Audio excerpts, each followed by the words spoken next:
tal? Muy buenas tardes. Gracias por acompañarnos en un nuevo programa de En Profundidad. Es viernes, sin embargo, han sucedido hechos importantes y muy relevantes en las últimas horas que han cambiado el panorama que teníamos a inicio de semana. Nada más para hacer una especie de recapitulación. Iniciamos esta semana a la expectativa, a la espera de la creación, la conformación de una mesa de diálogo multisectorial para debatir sobre el tema fiscal. Sin embargo, el día de ayer ya fue comunicado por el gobierno que esta mesa no iba a ser posible, la mesa se cae y en paralelo hemos sido también testigos de noticias que se han venido desarrollando en torno a este tema. En una breve recapitalización, la UCAEP anunció que además va a estar llevando a cabo un diálogo paralelo, firma un acuerdo con Rescate Nacional.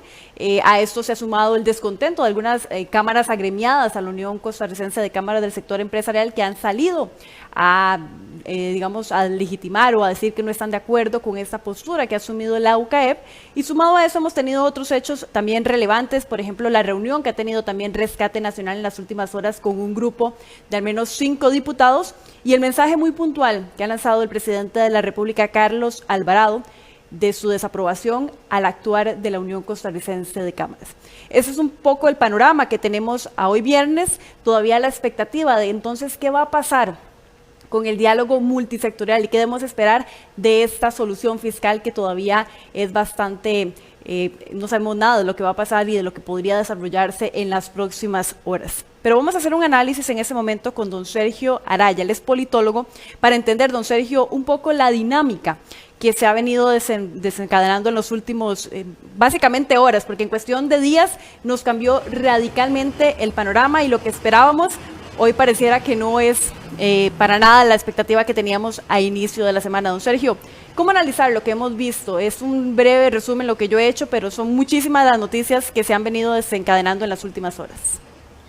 Bueno, muy buenas tardes, Mariela, muy buenas tardes a doña Pilar, a don Juan y por supuesto a las personas que siguen esta transmisión. Efectivamente, usted hizo una recapitulación, pero que refleja lo que ha sido la tónica de los últimos tiempos. Estamos inmersos en una coyuntura muy complicada.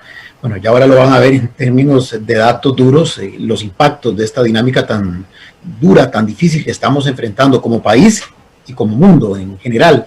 Pero en lo que compete a nosotros como país, efectivamente, estamos hoy de alguna forma recogiendo una serie de problemas profundizando una serie de problemas que se han venido arrastrando de varios años, de varias décadas, que se agudizaron y que se profundizaron indiscutiblemente con la pandemia que nos está quejando.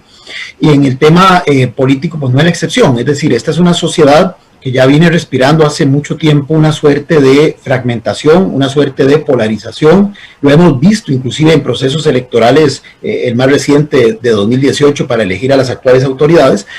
Y en este momento, en un clima de tanta polarización que se ha venido, reitero, construyendo con una suerte de caldo de cultivo, hoy, en medio de esta gran crisis, nos ha tocado enfrentarla con ese punto de entrada que nos pone como una sociedad realmente en una situación muy frágil.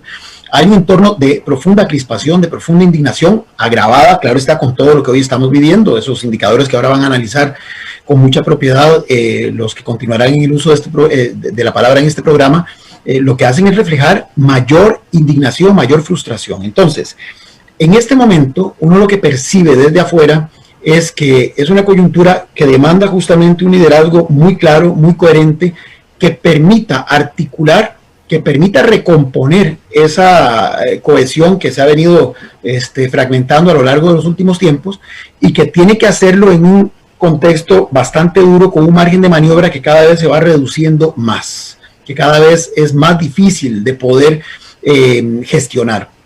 Y bueno, muchas veces es una situación difícil, muchas veces los que están conduciendo políticamente, que tienen que estar en el día a día, que tienen que estar enfrentando la problemática que ya de por sí es compleja, de la dimensión sanitaria de la pandemia, de los efectos económicos y social de la misma, quizá no han encontrado el mecanismo, la opción adecuada para concretar esta gestión que hace falta.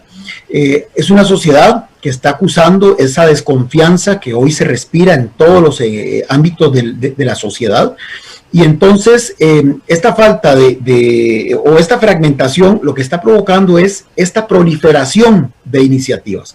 Vamos a ver, No está mal que todo el mundo quiera dialogar, y eso me parece muy bien, por dicha, que estamos desescalando el conflicto que vimos en las últimas horas y días, donde lamentablemente hubo hasta heridos y enfrentamientos como rara vez los hemos visto en este país. Pero ciertamente dicen que el camino al infierno está lleno de buenas intenciones, entonces no se trata únicamente de expresar a nivel discursivo el interés de generar condiciones para un diálogo, es que hay que construir las condiciones, y el llamado a hacerlo en un sistema democrático como el nuestro, que afortunadamente sigue siendo un sistema con todas estas dificultades, un sistema sólido en comparación a los que tienen países vecinos, tiene que ser el poder público legítimamente instalado para ello. Es decir, el que tiene que convocar estos procesos de diálogo tiene que ser el poder político formal sobre el que se sustenta la legitimidad del sistema, la representación política, que es la única de las representaciones que en este momento puede garantizar esa legitimidad democrática. Es decir, porque si no, estamos con este problema, que al final cada sector reivindica, con toda la buena intención, yo no dudo de eso, el deseo de buscar soluciones a los problemas, de crear esos espacios de diálogo, pero entonces la gran disyuntiva es con qué legitimidad procede a impulsar ese proceso. ¿Cuál es la legitimidad que tiene, por ejemplo, un sector empresarial o un sector social o inclusive grupos que en algún momento pues cambiaron el método de la concertación, de la búsqueda consensuada de solución a los conflictos por métodos más, digamos, violentos, y que inclusive en algunos extremos llegaron a transgredir el orden jurídico existente? Entonces es muy complicado porque dicen que en la política, como en cualquier área del quehacer humano, los vacíos no duran mucho así, se llenan rápidamente con algo, y si en este momento los llamados a impulsar ese proceso tienen dificultades para lograrlo, ese vacío de alguna forma lo están intentando llenar, no de la forma apropiada, repito, por lo que acabo de señalar, otros actores de la sociedad. Probablemente todos, repito, con la mejor de las intenciones, porque la problemática nos agobia a todos, pero uno no puede pretender hacer esto a punta, digamos, de reacciones de esta forma tan intempestiva, porque lo que está en juego es muy serio, es muy delicado. Y en general, esta es una situación que nos va a llevar mucho tiempo recuperarnos, que nos va a llevar mucho tiempo, con el agravante de que, por ejemplo, el efecto de la pandemia todavía no está terminado. Es decir, no es que podemos decir ya la pandemia se acabó, ahora sí ya tenemos todos los números claros de cuáles son las realidades de los efectos finales de la pandemia, sino que esto sigue en desarrollo, no sabemos por cuánto tiempo más. Vean, en el caso de Europa, de Asia, ya hay una nueva oleada de problemas de crecimiento otra vez de la tasa de infecciones y demás. Entonces, sobre la marcha hay que ir trabajando y hay que ir resolviendo los problemas que además la gente legítimamente quiere que se les resuelva ya. Entonces, con mucha más razón hay que guardar mucho cuidado con las formas, y las formas en un sistema democrático necesariamente pasa por hacer uso de la institucionalidad. Si esa institucionalidad no está funcionando correctamente, hay que presionarla para que lo haga, eso sí, estamos de acuerdo. Pero el problema que se está dando en este momento es esa proliferación de agendas, esa proliferación de iniciativas que, lejos, repito, de llegar al entendimiento que todas y todos requerimos para enfrentar esta problemática, lo que generan es ruido, lo que generan es mayor crispación, mayor tensión, y esto es lo que sí es muy peligroso, porque finalmente los problemas se siguen acumulando y no se les encuentra una solución. Tenemos la problemática fiscal, que estamos muy claros, es el punto de partida, pero también tenemos problemas en el orden estructural. Este es un sistema que en algunos aspectos sigue siendo robusto, pero en otros ya amerita un cambio. Y todas y todos tenemos que ser conscientes de que cualquier cambio siempre va a generar afectaciones. Y en un tema como este, las afectaciones van a ser para todos. Aquí de lo que se trata es de equilibrar de forma tal, de balancear de forma tal que esas afectaciones dañen lo menos posible a los que ya de por sí hoy están en una situación de mayor vulnerabilidad. Pero todo esto, para llegar a la construcción de esos, para identificar bien cuáles son los problemas prioritarios y las soluciones para enfrentar esos problemas, pasa necesariamente por crear ese clima de credibilidad y de confianza en donde los actores, con total apertura y transparencia, estén dispuestos a entrar a una mesa de concertación. Llamaría yo, ya ni siquiera hablaría de diálogo, únicamente concertación, concertar algo que permita realmente dar ese salto cualitativo que el país está necesitando. Entonces, Es un momento delicado, definitivamente. Esta pandemia, y con esto termino, María, esta intervención, tenía tres dimensiones hasta ahora: la sanitaria, evidentemente, que lo originó, y los efectos en la económica y en lo social. Pero no habíamos llegado, afortunadamente, hasta hace algún tiempo, a la dimensión política. Y creo que en este momento estamos entrando peligrosamente en una dimensión política de la crisis generada por la pandemia y que agudizó, repito, problemas que se arrastraban de antes. Entrar en este conflicto político es muy complejo, no solamente porque nos desvía la atención de los otros problemas que ahí siguen acumulándose y profundizándose, sino que entonces nos indispone para poder resolver los otros problemas, en el tanto tratamos de encontrarle solución a este último problema. Y un problema de naturaleza política que escale sí puede terminar de generar un escenario que nadie quiere, y que algunas pinceladas lamentablemente las estuvimos viendo en estas últimas horas y días. Don Sergio, y creo que la principal pregunta que nos hacemos todos quienes estamos expectantes de lo que ha sucedido en las últimas horas es qué va a pasar ahora, bueno, con eso que usted llama una concertación, ya ni siquiera es un diálogo nacional, sino una concertación de posturas. Antes de hacer ese análisis, yo quería presentar dos extractos de lo que el presidente Carlos Alvarado y también las palabras que don Álvaro Jenkins de la Unión Costarricense de Cámaras han dicho. Empecemos escuchando, muy a propósito de la decisión de UCAEP, las palabras, dos extractos del mensaje que da el presidente Carlos Alvarado de por dónde entonces va a pasar ese diálogo ahora. Hay voces muy minoritarias, pero peligrosas, que están llamando a generar inestabilidad. Jamás en Costa Rica prevalecerán. Lo grave hoy es que una organización empresarial legitimó a ese actor. Al hacer eso, le dio la espalda a la democracia. Lo que ha ocurrido es una mancha a la democracia de Costa Rica y que debemos subsanar en medio de una crisis sanitaria y ahora económica. Los diálogos regionales que hemos comprometido seguirán, y la convocatoria de los presidentes del Legislativo y el Ejecutivo sigue en pie. Adaptaremos la conformación con los sectores, dialogaremos con todos los actores legítimos y que respalden la vía democrática. Lo haremos multisectorialmente, escuchando también iniciativas como la de la Asamblea de Trabajadores del Banco Popular y las iniciativas territoriales en los diálogos que el gobierno lleva en marcha y que reanudarán mañana. Bueno, esa es la postura del presidente Carlos Alvarado. Los diálogos continuarán. Y por otro lado, vamos a escuchar también lo que en las últimas horas ha manifestado don Álvaro Jenkins de la Unión Costarricense de Cámaras del Sector Empresarial. Escuchemos. UCAEP respondió un llamado al diálogo por parte del Movimiento Rescate Nacional. El sector empresarial puso al país primero, en medio de una crisis económica y social sin precedentes, buscando solucionar el problema de bloqueos y las consecuencias que originaba el trabajo de miles de costarricenses, y así devolverle al país el ambiente de tranquilidad y paz social que se había perdido en las últimas 2 semanas. UCAEP fue parte de un diálogo para que se diera una tregua en los bloqueos, y así propiciarle a este movimiento la apertura de los canales necesarios para un acercamiento con las autoridades y actores pertinentes. Don Sergio, con estas dos posturas, y tal vez para hacer ya una conclusión de este tema que hemos presentado para iniciar el programa de En Profundidad de hoy, ¿qué podemos esperar entonces realmente de cómo va a avanzar ese diálogo? Porque vemos las dos posturas bastante firmes de cada uno de los sectores y ahora nos encontramos básicamente ante dos diálogos o dos mesas de diálogo que avanzan de forma paralela. Entonces, ¿qué esperar en este contexto? Bueno, yo invocaría al civismo y a la madurez política indiscutiblemente, porque en este momento, tarde o temprano, hay que tender puentes entre todos los diferentes actores que están, reitero, cada uno desarrollando su propia dinámica. Vamos a ver, lo ideal, no debimos haber llegado a esto, estamos muy claros. O sea, lo ideal es que hubiera una única mesa de concertación a la que hubieran confluido todos los distintos actores, liderada por los órganos de poder legítimamente designados para tal efecto. Eso es lo ideal. Pero bueno, estamos viendo lo real.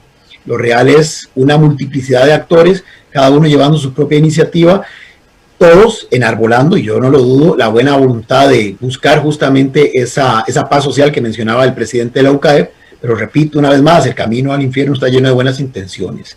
No podemos simplemente actuar precipitadamente, impulsivamente, por más buena intención que tengamos, o porque nos sintamos realmente desesperados porque un conflicto se está alargando en demasía. Ahí evidentemente es responsabilidad del poder público el tratar de evitar llegar a ese escenario. Pero ya que estamos en él, pues me parece que es un momento difícil. Yo tuve la oportunidad de escuchar la cadena del señor presidente íntegra y es muy clara la postura del presidente. Estamos de acuerdo que es en el marco de sus competencias, no podía salirse de ahí, sobre todo porque hoy mismo ya sabemos, algunos líderes de este movimiento Rescate Nacional han sido ya llevados a estrado, por lo menos a la fiscalía, para seguir un debido proceso y verificar si lo que se hizo realmente ellos son responsables y si transgrede o no de forma ya objetiva, sentenciado por un juez de la República, el ordenamiento jurídico.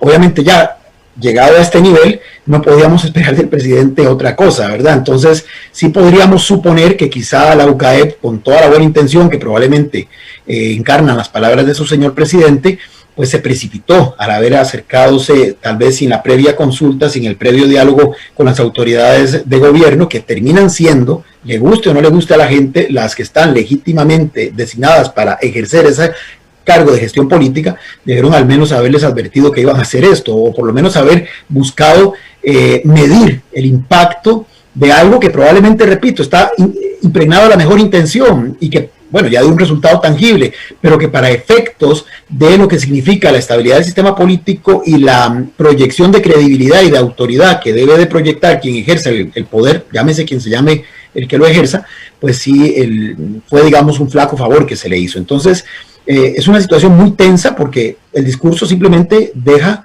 a los actores, ahora sí, a alinearse en una o en otra postura. Entonces es reafirmar esa polarización que con la que inicié mi comentario se ha venido de alguna forma entronizando en nuestra dinámica cotidiana como sociedad, y esto pues obviamente no es lo más aconsejable. Yo esperaría que una válvula de escape, y esto ya es una proyección totalmente mía, que es el diálogo multisectorial de la Asamblea de Trabajadores del Banco Popular, por su carácter pluripartito, sirva para bajar un poco las tensiones y tender esos puentes.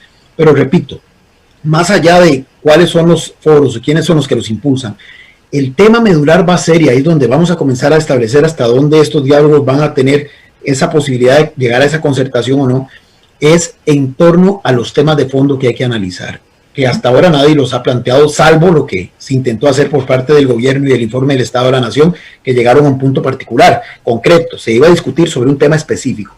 Hay que comenzar a plasmar sobre la mesa, que todos los sectores planteen la cantidad de propuestas que estamos seguros tienen, pero aquí con un claro compromiso de que lo que se plantee es lo que realmente están buscando, que no hay agendas subterráneas, agendas paralelas, y que adicionalmente estén claros de que no se va a lograr una agenda perfecta que satisfaga a todos los intereses. Es decir, ahí es donde entra el tema patriótico y donde entra el tema de compromiso país, y que va a permitir saber cuántos están realmente únicamente en el ámbito discursivo y cuántos realmente están con un genuino compromiso con el país. Porque ese acuerdo, que no va a ser perfecto y que probablemente va a ser el acuerdo menos lesivo posible, va a terminar afectando a todos los sectores, porque todos vamos de una u otra forma a tener que aportarle a la solución de esta gran crisis en la que estamos inmersos. Deberíamos de entrar con cero reproches de lo que pasó. Lo que hay es esto, esta es la realidad. Podemos tener diferentes interpretaciones de por qué hemos llegado a esta realidad, a estos números que, por ejemplo, van ustedes ahora a auscultar sobre pobreza, pero más allá de eso, no le metamos más fuego a la hoguera. Centrémonos en el problema, centrémonos en cómo resolver los problemas, y que estemos claros de que esas soluciones no van a ser ni perfectas ni pueden quedar al gusto o a la medida del traje de uno solo de los sectores. Eso es lo que esperaría yo para que el país pueda comenzar a emerger de esta crisis y pueda comenzar entonces a tirar las líneas de lo que va a ser, esperemos, una transformación para los próximos años. Porque además, y con esto cierro, las soluciones que se puedan, y evidentemente hago votos para que así sea, se puedan cristalizar a partir de estos procesos, no van a ser ni de rápida reacción ni de rápido impacto. Van a ser cosas que nos llevarán algún tiempo, medir inclusive su efecto real.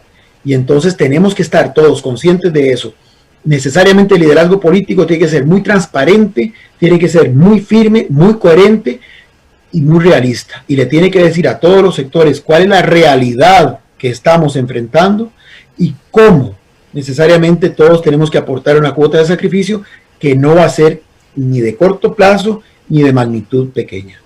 Don Sergio, muchísimas gracias por este análisis que básicamente lo que hace es recapitular y también sentar sobre la mesa la necesidad que hay hoy en el país de generar un diálogo.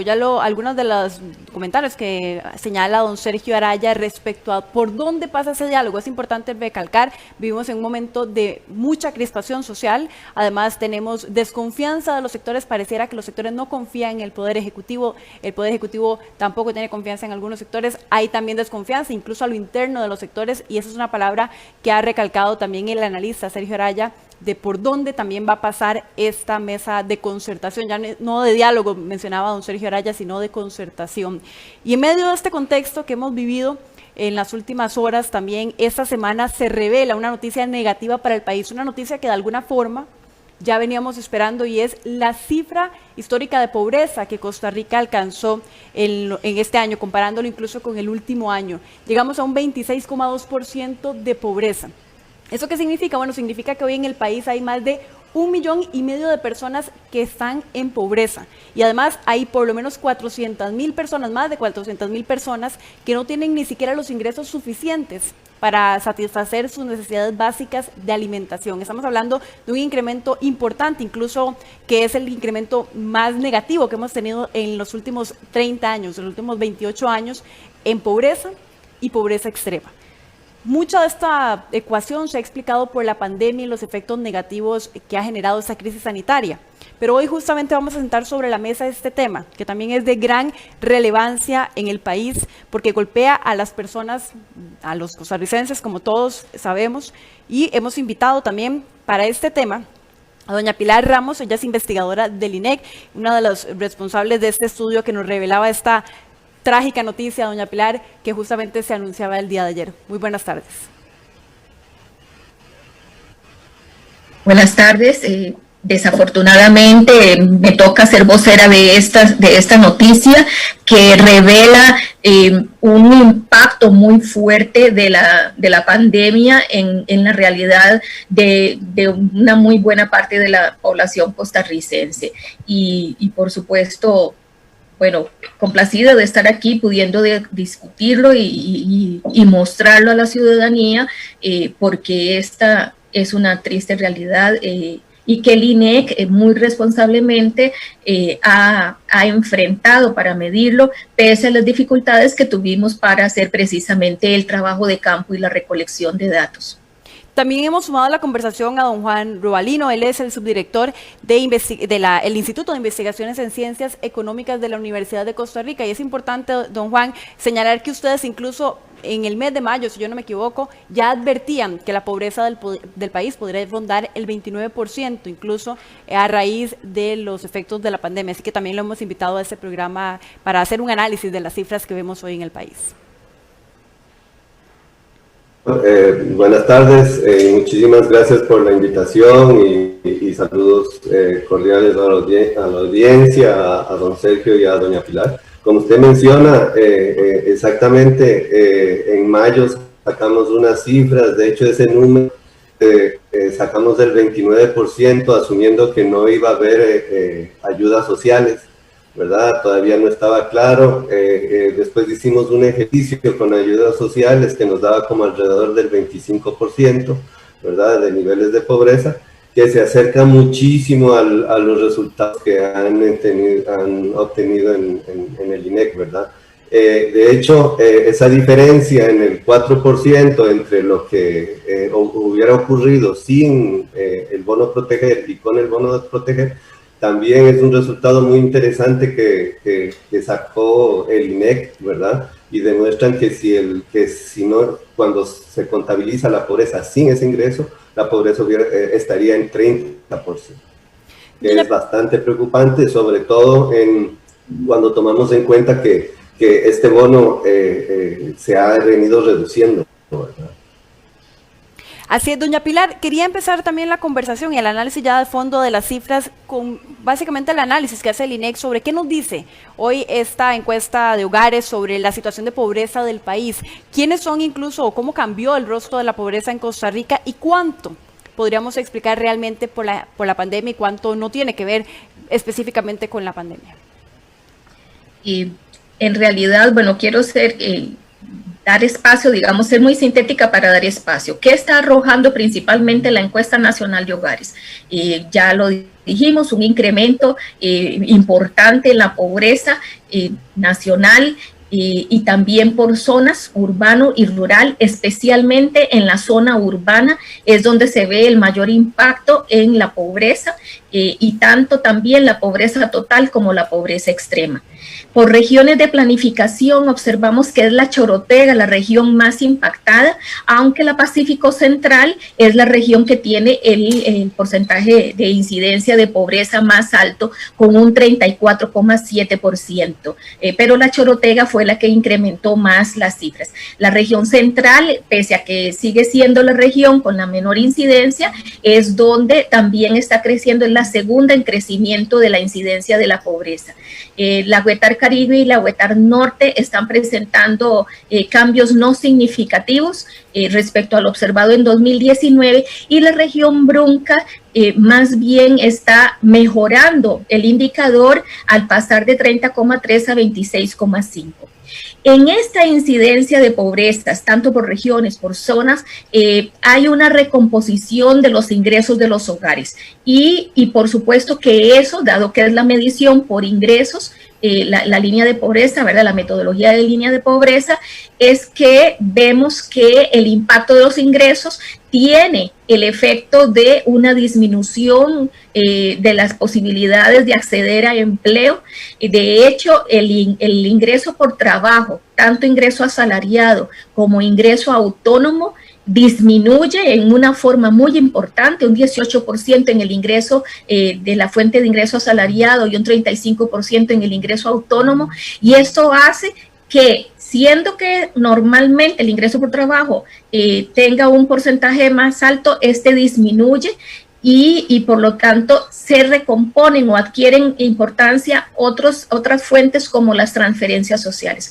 Sin esas transferencias, esta no hubiera sido posible obtener ese nivel de pobreza y hubiera sido más alto. Pero en las transferencias no solo están las estatales, especialmente las del bono proteger y otros subsidios estatales que se mantuvieron, sino que también están las transferencias privadas, o sea, la que ocurre porque los hogares brindan apoyos u otras organizaciones no estatales. De hecho, estas toman relevancia y disminuyen las rentas de la propiedad. Las rentas de la propiedad suelen ser ingresos que están normalmente en el cuarto y quinto quintil. Sin embargo, es también una fuente de ingreso para ciertos tipos de hogares, por ejemplo, hogares ya que no tienen más que el alquiler de una vivienda y que por lo tanto con las restricciones de la pandemia también se vieron impactadas. ¿Qué podemos decir además? Bueno, de esta recomposición de los ingresos y que su impacto en la pobreza, pese a eso también vimos que la incidencia de la pobreza multidimensional se mantiene en más o menos 16%, pero en esa pobreza multidimensional que tiene algunos indicadores que son estructurales, hay algunos indicadores que reflejan también este impacto, y es por ejemplo la carencia o la privación del acceso a Internet, que está incrementándose en una forma importante. El indicador, por ejemplo, también de personas que tuvieron que salir de la fuerza de trabajo para dedicarse a atender obligaciones familiares, es un indicador que está aumentando también, y el indicador del desempleo de larga duración y el desaliento. O sea, hay un panorama en que el trabajo cobra especial relevancia porque disminuye los ingresos, se logra ciertamente no voy a decir contener, porque tuvimos un incremento muy importante en la incidencia de pobreza, pero no fue mucho mayor. Y lo más duro es que esta incidencia de pobreza es de niveles que habíamos observado hace casi 30 años, ¿verdad? Y especialmente en la zona urbana, que concentra más del 70% de la población del país. Don Juan, con el análisis y los datos que nos presenta en este momento doña Pilar, uno podría interpretar que cambió el rostro de la pobreza en Costa Rica, que hoy las personas que ya se encuentran dentro de esta línea de pobreza, incluso de pobreza extrema, es radicalmente distinto a la pobreza que veníamos reflejando en los últimos años, cuando desde el año 1998, si yo no tengo mal el dato, la cifra 92 de pobreza había rondado el 20%, y hoy vemos un 26%. Entonces, ¿quiénes son esos nuevos pobres? ¿Nos está cambiando el rostro de la pobreza en el país? Sí, hay una cosa, ¿verdad? Que estos datos son una foto, ¿verdad? De la situación que recibimos cada año. En los niveles de pobreza siempre hay cierta dinámica, ¿verdad? Donde hay un sector que se le llama vulnerable, que cae en pobreza, y hay otro que sale de la línea de pobreza, y ese sector continúa, ¿verdad? Continúa ese movimiento. Lo que está ocurriendo aquí, ¿verdad? Con esta pérdida de ingresos es que todas esas personas que pasaban fluctuando de pobres a no pobres y de no pobres a pobres, cayeron en pobreza, y por eso es que estamos encontrando niveles tan altos de pobreza, porque estaban en vulnerabilidad, ¿verdad? Con esta situación caen en una forma ya más permanente, ¿verdad? En este caso, doña Pilar, sí, usted mencionaba también hace un momento el tema de los ingresos de hogares y la baja que hubo significativa de un 13%, si yo no me equivoco, en el salario, digamos, y de un 35% en el ingreso que ustedes llaman el ingreso autónomo, que usted lo señalaba hace un momento. Eso quiere decir que además de la pobreza que ya se está incrementando, el poder adquisitivo de la población en general también tuvo una caída importante en este contexto de la pandemia. Efectivamente, los ingresos, o sea, esta medición de la pobreza por línea de ingreso o línea de pobreza, lo que hace es precisamente comparar el ingreso de los hogares dividido entre la cantidad de personas que viven en el hogar para obtener lo que denominamos ingreso per cápita. Y este ingreso per cápita se compara para efectos de obtener la extrema pobreza, ¿verdad? La cantidad de personas que caen en extrema pobreza con el costo de una canasta básica alimentaria también por persona. Esto hace que normalmente, si la canasta básica se incrementa, pero se incrementan también los ingresos y en mayor medida estos segundos, la pobreza no aumentaría. ¿Qué pasó este año? La pobreza por los niveles de inflación que hemos tenido, el costo de la canasta básica alimentaria por los niveles de inflación que hemos tenido prácticamente se mantiene. Pero si la pobreza aumentó en una forma tan dramática como ahora, es porque los ingresos cayeron en una forma sustancial. Y por supuesto que esto hace que en términos de poder adquisitivo es más o menos, digamos, lo que hemos tenido de nivel de inflación. Lo que pasa que es que los hogares no tienen ingresos, o sea, están teniendo menos ingreso que lo que habíamos observado en el 2019. Entonces, el poder adquisitivo se mide más con el indicador del índice de precios, la variación acumulada de este índice, pero esta no fue de una pérdida tanto. El problema fue que se perdieron del todo los ingresos, ¿verdad? Y los hogares no lo están teniendo. Y también, don Juan, usted señalaba ese momento un tema importante y es la contención de la cifra que hubo justamente por estos apoyos llamado Bono Proteger que hizo el gobierno y que incluso se estimaba que sin este apoyo la pobreza habría llegado no a 26 como le está registrando, sino incluso a un 30%. Eso también en alguna medida nos señala, bueno, no es la primera vez donde la asistencia social, la inversión social, digamos, que el gobierno hace en el tema de la pobreza es un catalizador o es en alguna medida una contención de la cifra de pobreza. Entonces, al final, pareciera que no estamos siendo tan efectivos realmente como país en resolver la situación de pobreza, sino que básicamente lo que estamos haciendo es descargando esa responsabilidad en la transferencia de dinero del Estado hacia las personas en pobreza. Sí, lo que está ocurriendo, ¿verdad? Es que los hogares básicamente, y sobre todo los hogares en sectores más vulnerables, sus ingresos o de la mano de obra, ¿verdad? De la venta de su mano de obra, del trabajo, o de ayudas sociales, ¿verdad? Lo que pasó debido a la pandemia fue que el consumo de los hogares se redujo sustancialmente, ¿verdad? Y eso sobre todo afecta a esas actividades a las que requeríamos que estuviéramos saliendo, ¿verdad? Para consumir, restaurantes, hoteles, ¿verdad? Ese tipo de cosas. Y lo que está reflejando estos resultados es exactamente eso. Por eso es que hay un tanto impacto en la zona central y en las zonas turísticas más importantes del país, ¿verdad? Que son la zona Chorotega y Pacífico Central, ¿verdad? El gobierno, ¿verdad?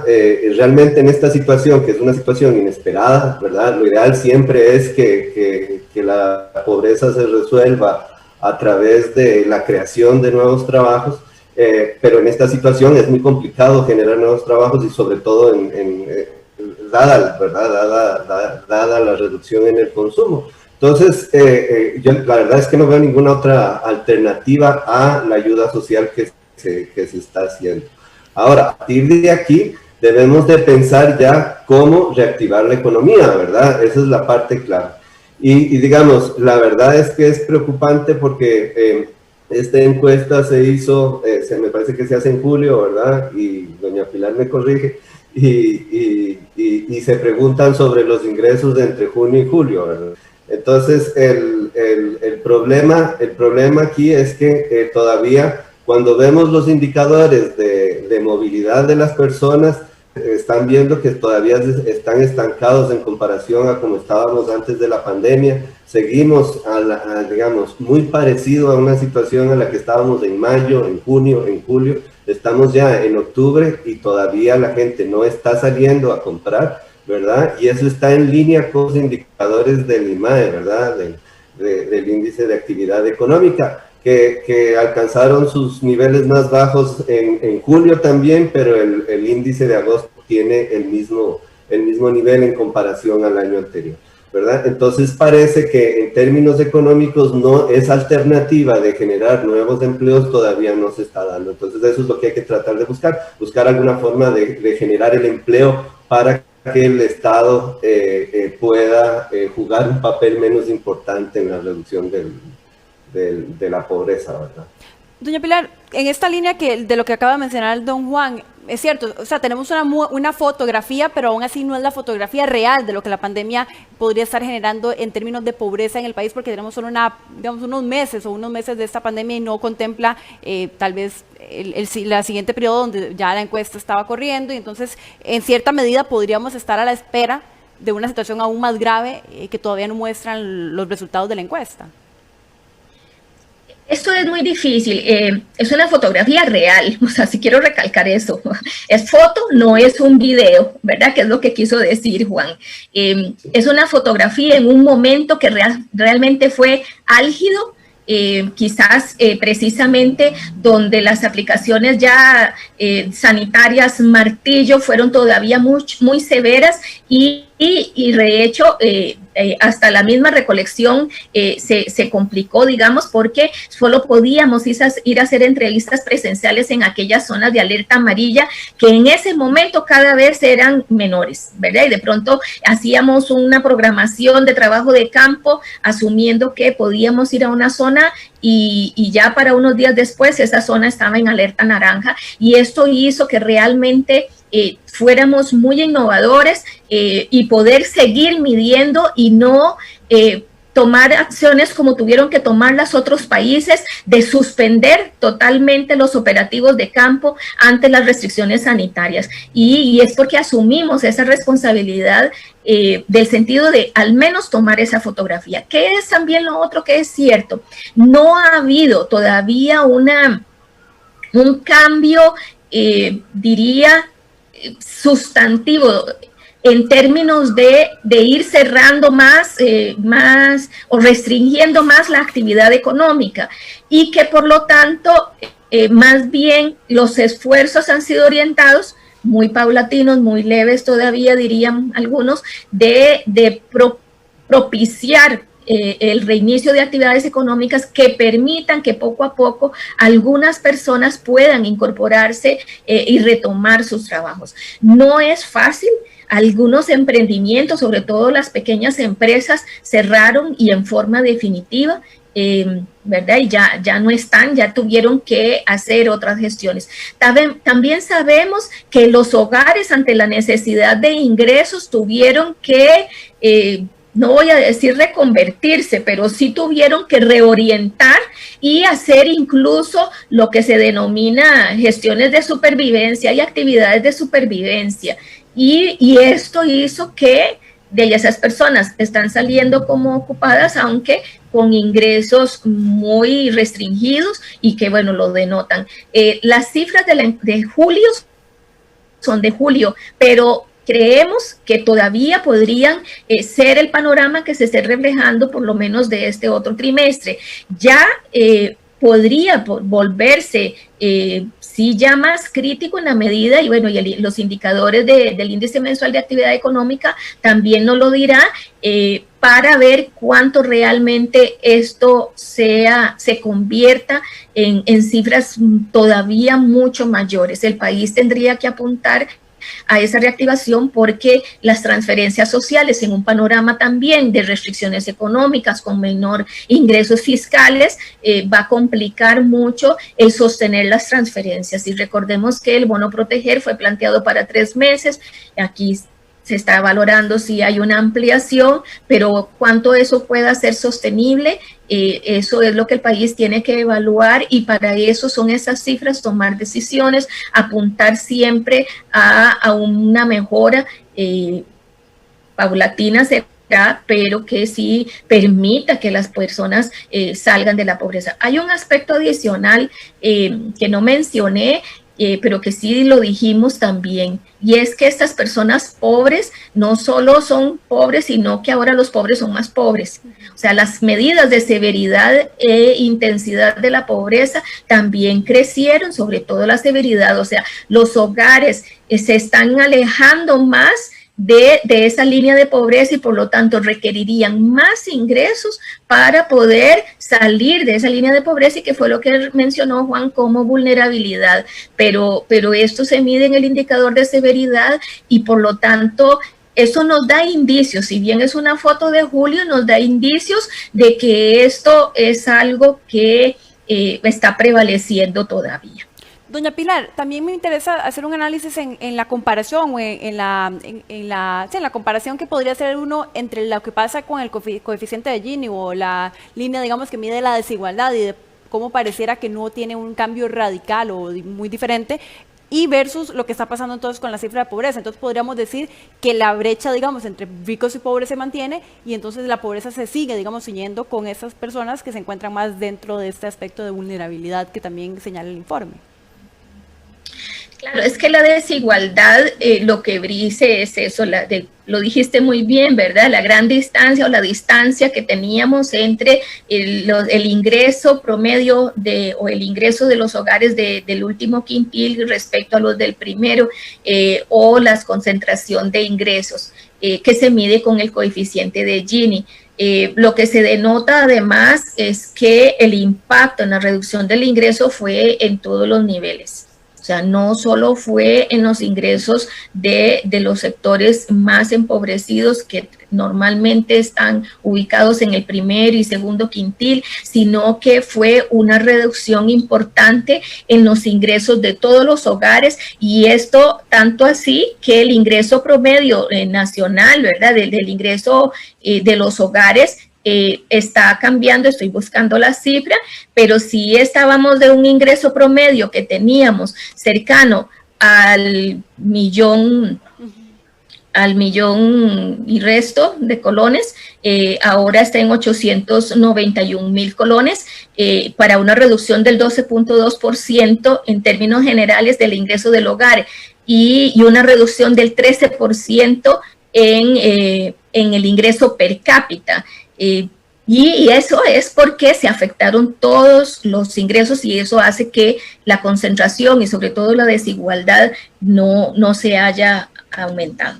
Bueno, yo quisiera concluir esta conversación en torno al tema de la pobreza, las cifras que revela el INEC sobre cuáles son entonces los desafíos. Y en esta parte también quisiera sumar a don Sergio, que nos ha acompañado hasta este momento del programa. Tal vez empezar por usted, doña Pilar. ¿Cuáles son entonces los desafíos ante la cifra de pobreza que tenemos, una pandemia que todavía no sabemos a ciencia cierta cuándo va a terminar y un Estado desfinanciado como el que tenemos también en Costa Rica? Bueno, si empiezo yo digo, o sea, ¿qué nos corresponde a nosotros en el INEC? Poder continuar haciendo esa radiografía y esas fotografías que hacemos de la realidad nacional. La encuesta nacional de hogares se hace una vez al año en el mes de julio, pero tenemos la encuesta continua de empleo que la mantenemos permanente y ahora, dado que el ingreso por trabajo es de los más importantes, ahora estamos revelando cifras cada mes precisamente porque es la encuesta que nos permite tener ahí un pulso continuo. Ese gran desafío de poder contribuir con estadísticas que den cuenta de la realidad nacional y por lo tanto es a los hogares que nos respondan y nos reflejen. Pero ya en términos ya más allá, digamos, de ese reto institucional y de nuestra responsabilidad, el desafío más grande, por supuesto, que es unas mejoras en las condiciones para el acceso al empleo, donde además se pierde de vista que normalmente las mujeres son las más afectadas en términos de empleo, lo decimos con la encuesta continua de empleo, las mujeres no solo tienen el nivel de desempleo más alto, han sido normalmente más afectadas por el subempleo, aunque ahora en esta pandemia hemos observado que los hombres también han incrementado el porcentaje de subempleo.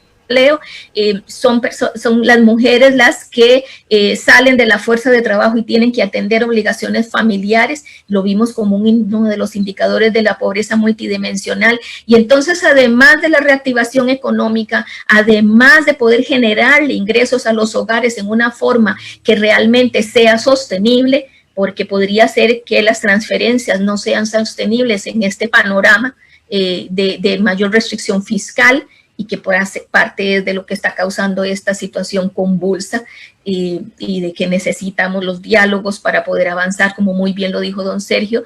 Hay que resolver y no tratar de que esas brechas de desigualdad entre zonas, entre áreas geográficas, entre grupos poblacionales, hombres, mujeres, no se intensifiquen porque ahí estamos comprometiendo a largo plazo el desarrollo nacional.